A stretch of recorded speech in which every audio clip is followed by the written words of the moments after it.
My self Rakesh Kumar, maths teacher आप Shivaji group of institution. Math class में 8th class Hindi medium के बच्चों का स्वागत है। बच्चों, आपका कोर्स कंप्लीट हो गया है और अब रिवीजन इसी चैप्टर से भी स्टार्ट किए दे रहा हूँ मैं। 14.1 में था एवरेज या समांतर माध्य। तो माध्य क्या होता है इसको जानने के लिए देखिए, जैसे मान लीजिए क्लास में 10 स्टूडेंट्स हैं, तो 10 स्टूडेंट्स की हाइट का एवरेज अगर आपको फाइंड करना है तो सभी 10 स्टूडेंट्स की हाइट्स को ऐड कर लेते हैं या जोड़ देते हैं। और चूंकि नंबर ऑफ स्टूडेंट 10 हैं इसलिए 10 से डिवाइड कर देते हैं तो एवरेज मालूम हो जाता है। अब हमको ज्ञात करना है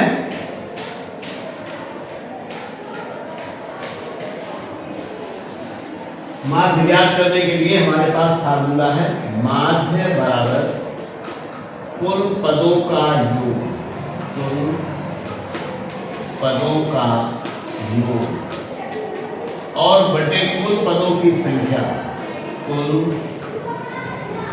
पदों की संख्या। कुल पदों का योग बटे कुल पदों की संख्या।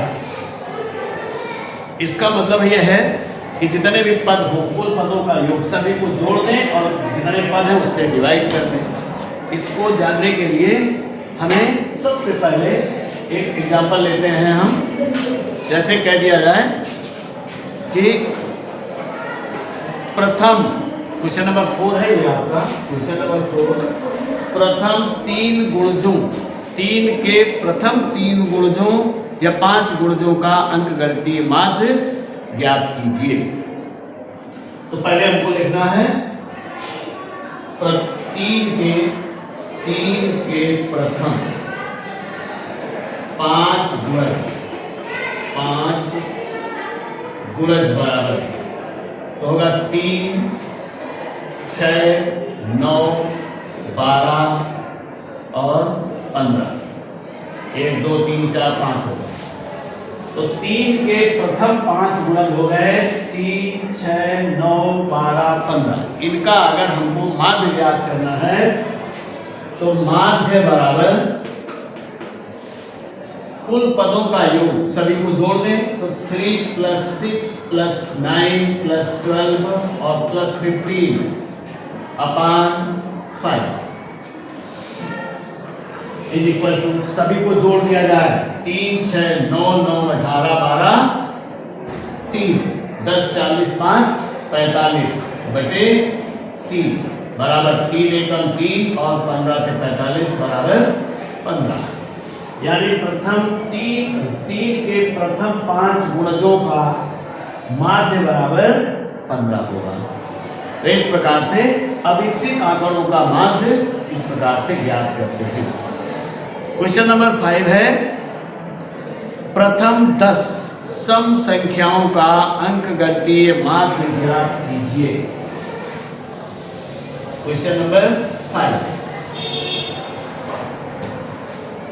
क्वेश्चन नंबर 5 में है प्रथम 10 सम संख्याओं का अंकगणितीय माध्य ज्ञात कीजिए। तो इसको माध्य ज्ञात करने के लिए हमको पहले प्रथम 10 सम संख्याएं चाहिए। यहाँ पर लिखेंगे प्रथम 10 सम संख्याएं, 10 सम संख्याएं बराबर प्रथम 10 सम संख्याएं हाँ तो होगा 2 सम संख्या 2 से स्टार्ट होती है। 2, 4, 6, 8, 10, 12, 14 और 16, 18 और 20। 2, 4, 6, 8, 10, 12, 14, 16, 18 और 20। तो इनका माध्य बराबर, जैसा कि आप देख रहे हैं कुल पदों का योग सभी को जोड़ना है तो 2 + 4 + 6 + 8 + 10 + 12 और +14 +16 और +18 + 20। और पूरे के बटे कितने हैं 10 संख्याएं हैं तो बटे 10 तो बराबर इनको जोड़ना है।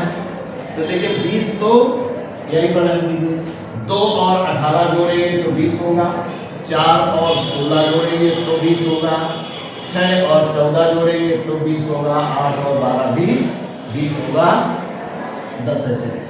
तो 20 20 40 20 60 20 80 80 10 90 और 20 110 तो बराबर 110 बटे 10।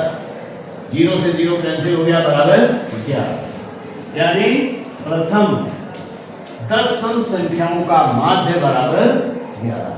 तो आंसर मिल गया, इनका माध्य 11 होगा। इसी प्रकार से क्वेश्चन नंबर 6 है, प्रथम 10 विषम संख्याओं का अंकगणितीय माध्य। तो इसके लिए हमको 10 विषम संख्याएं चाहिए।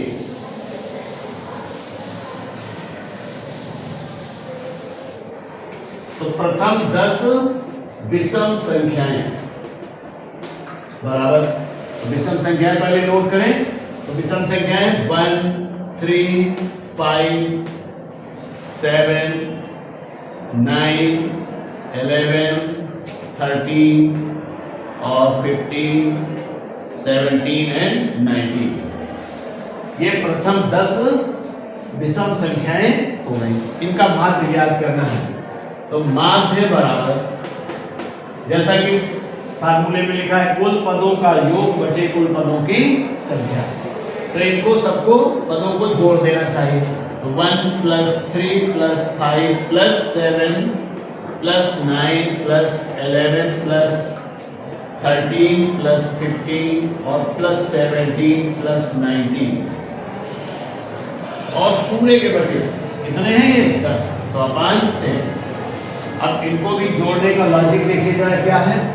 अगर हम 1 और 19 को जोड़ें तो 20 हो गया, 17 और 3 को जोड़ेंगे तो 20 हो जाएगा, 15 और 5 को जोड़ेंगे तो 20 हो जाएगा, और 13 और 7 को जोड़ेंगे तो 20 होगा, 11 9 को जोड़ेंगे तो 20 होगा। तो यहाँ से 20 20 40 20 60 20 80 और 20 100। तो पूरे कितने हो गए 100। अगर हम सभी को टोटल करेंगे तो 100 होगा, और अपन 10 = 10। इस प्रकार से तो प्रथम 10 विषम संख्याओं का माध्य बराबर 10। आंसर मिल गया, आंसर = 10। अब देखते हैं, कह रहा है 7 नंबर में, एक पासा 15 बार फेंका गया और निम्नलिखित आंकड़े प्राप्त हुए। इन आंकड़ों से बारंबारता सारणी बनाइए। तो अब बारंबारता सारणी बनाने का तरीका भी देखिए जरा कैसे बनाते हैं।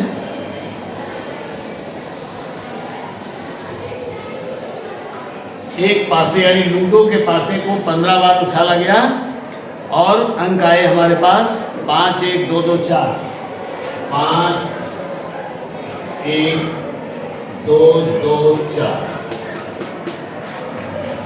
फिर आया 5 5 3 6 5 5 5 3 6 5 और फिर 2 1 1 6 6 2 1 1 6 6। इस प्रकार से आया। तो पहले इनकी हमें सारणी बनानी है। सारणी बनाने के लिए हम इस तरीके से पहले लिखते हैं। तो हो गया पद, और दूसरा हो गया तैली चिन्ह, तैली चिन्ह, और तीसरा हो गया बारंबारता, बारंबारता। पद, तैली चिन्ह और बारंबारता। तो पदों में आप सभी ने डाइस देखी होगी लूडो की, सभी लोग खेलते हैं। तो इसमें 1 से 6 नंबर तक होते हैं।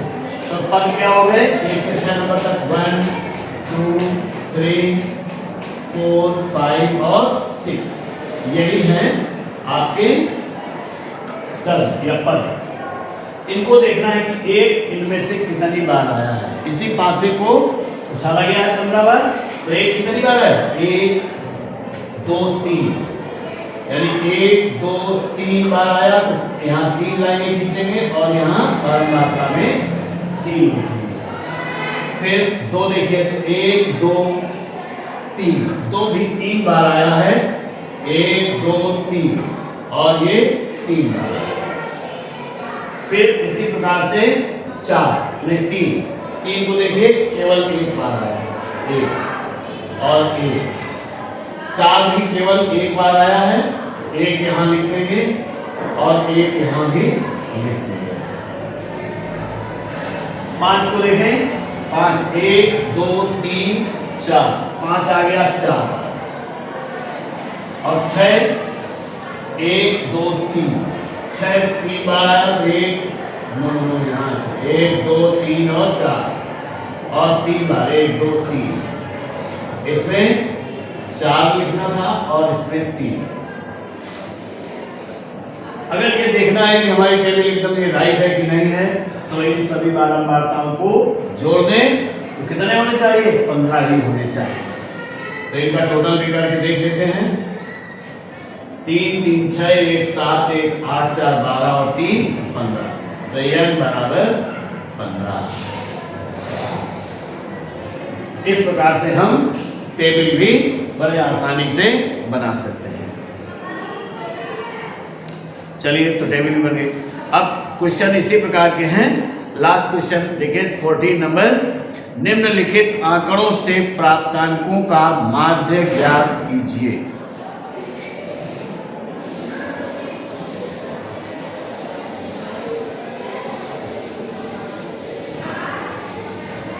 Question number 14। क्वेश्चन नंबर 14 में है निम्नलिखित आंकड़ों का माध्य ज्ञात कीजिए। तो माध्य ज्ञात करने के लिए टेबल दी गई है इसमें।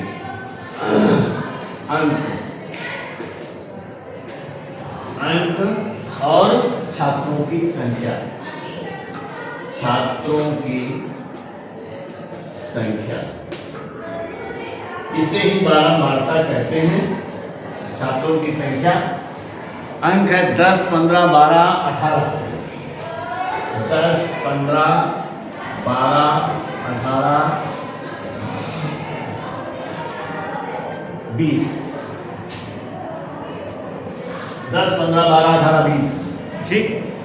और विद्यार्थियों की संख्या 3 7 8, 3 7 8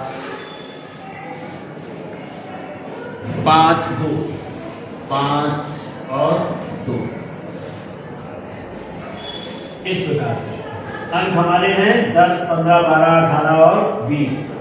छात्रों की संख्या है 3 7 8 और 5 और 2। माध्य ज्ञात करने के लिए इस टेबल में एक कॉलम और आगे बढ़ाना होता है। अगर इसको x कहा जाए और ये f हो गया, x मास यानी पर टर्न, इसको हम x मास कहते हैं और इसको फ्रीक्वेंसी कहते हैं, इसलिए इसको f से और इसको x से रिप्रेजेंट करते हैं। तो नेक्स्ट कॉलम जो होगा आगे sigma F x, F into x, F और एक्स का गुणा करके इसमें लिख देंगे, या यहां कहेंगे पद गुणा बारंबारता, पद गुणा बारंबारता। तो अब इनका गुणा किया जाए तो 10 तिहाई 30, 15 सत्ते 105, 12 अट्ठे 96, 18 पंचे 90 और 20 दूनी 40। अब सभी को जोड़ दिया जाए, इसको भी जोड़ लें तो 7 तो 3 7 10 8 18 5 23 2 25, तो n बराबर हो गया 25। n कह सकते हैं, इसको सिग्मा एफ भी कहते हैं। इनको जोड़ दिया जाए तो 5 और 6 11, 4 9 4 13 9 22 4 26 और 2 और 1 3, 361, 361, ठीक। n बराबर 25 और सिग्मा एफ एक्स हो गया 361। माध्य बराबर, माध्य बराबर, अब टेबल से ये सेमी डेवलप आंकड़े हैं, इनसे जब हम माध्य निकालते हैं तो उसके लिए फार्मूला है माध्य बराबर पद गुणा बारंबारता और बटे बारंबारताओं का योग, बारंबारताओं का योग। और इसको शॉर्ट फॉर्म में जब लिखते हैं तो उसको कह लेते हैं x बार, माध्य को x बार कहते हैं, और is equal to sigma fx upon n। कोई कोई इसको n को m भी कहता है, लेकिन n भी कहा जा सकता है number of total number of frequency is called n। तो x बार यानी माध्य बराबर होगा सिग्मा fx, आपका कितना है 361 और n कितना आया है 25, तो बटे 25 से भाग दे दिया जाए। तो देखो यहाँ भाग दे बताते हैं 25 भाग 361, 25 एकम 25, घटाया तो 11 बच गया और एक और उतार लिया ये वाला, तो 25 चौको 100, घटाएंगे 11 बच गया और फिर दशमलव लगा देंगे, जीरो बढ़ा देंगे, 25 चौको 100 और फिर 10 बच गया, फिर जीरो बढ़ा दिया, फिर 25 चौको 100, यानी x बार या माध्य बराबर 14.44 आ गया। ये आंसर मिल गया। तो आप इसका 14.1 एक्सरसाइज 14.1 का रिवीजन भी हो गया। तो इस क्लास में इतना ही, आगे नेक्स्ट क्लास में। Thank you.